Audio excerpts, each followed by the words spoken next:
Hello, folks. Mark Merrill with Farm. It's freedoms with truth at stake.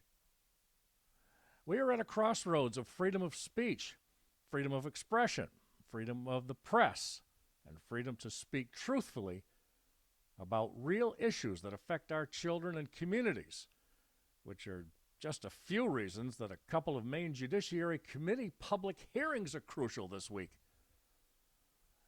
As you see before you, Representative Laurel Libby, who's fighting to get her voice back after being censured by Maine Speaker of the House, Ryan Fecteau, has already outlined in her May 5th weekly report, quote,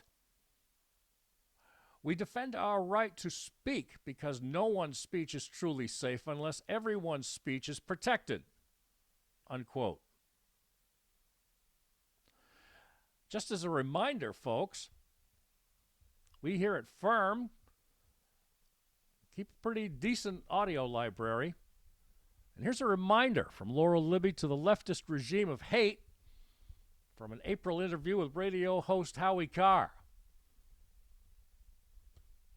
All right, Laurel, we're behind you 100%, and so is the vast majority of the United States population. And this is just, it's really an injustice that they're doing this to you. While the same party defends a guy who was a pro-terrorist non-citizen, and they defend him and they get arrested for him, but they want to silence you, an American citizen, a taxpayer, a mother of, I believe, 5, right? Absolutely. Well, nobody ever said they weren't hypocritical, Howie. If it weren't for double standards, they would have no standards at all. An old saying, but it applies in this case. That's basically it, folks, right there. Right to the point. And as for Ms. Libby's remarks continuing on during the first full week of May, just recently issued, she says there's a reason the founders of our country put free speech first, because without it, no other liberty survives. You can't have freedom of religion without the ability to speak your beliefs. You cannot have the right to assemble if you can't say why you're gathering. You can't petition your government or challenge it, in this case, if your voice can be silenced the moment it becomes inconvenient. Ah, too bad, leftists. Oh, cry, cry, cry. Especially this one right here, Ketanji Brown Jackson. I don't know what a woman is. I'm going to spell it out for you. I'm afraid the FCC would get involved if they knew what I was really thinking. Over the last 2 months, said Miss Libby, she's seen what it means to lose that right of speech. The very real erosion of free speech in America is about the bigger picture, not feelings or emotions or hate against politicians of the opposite side running for office or in control of the federal government, shall we say, at this point. The attempt to silence free speech, she says, isn't new, and we should remember what others have faced before. Now, she'll be honest in saying this, that she doubts that she would have agreed with much of anything else said by the left.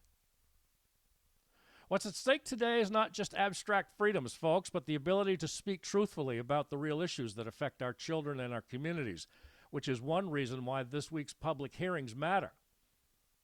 On May 8th, at 9:30 in the morning and 1 o'clock in the afternoon, the Judiciary Joint Committee will hold public hearings on 2 bills to protect girls' sports in Maine by ensuring that participation in female divisions is limited to biological females. LD 868. And these will be published at the end of our program so that you can read about them, and you need to show up for public testimony in favor of these bills, ladies and gentlemen of the state of Maine. An act, LD 868, An act to ensure equity and safety in athletics, restrooms, changing rooms, and housing at elementary, secondary, and post-secondary schools. This will prohibit biological males from participating in girls' sports or using girls' locker rooms and bathrooms. And LD 1337, LD 1337, an act to amend the Maine Human Rights Act regarding female athletes and safety in women's single-sex shelters. About time this act got abolished and redressed to favor all girls in this state and all men in this state. But this one amends the provisions regarding gender identity in the Maine Human Rights Act and to provide that they may not be construed to affect the rights of a female athlete via Title IX. Gee, that sound familiar? Why do you think she's fighting for her lifeblood, folks, to get reestablished through the Supreme Court, which lately hasn't been doing their job?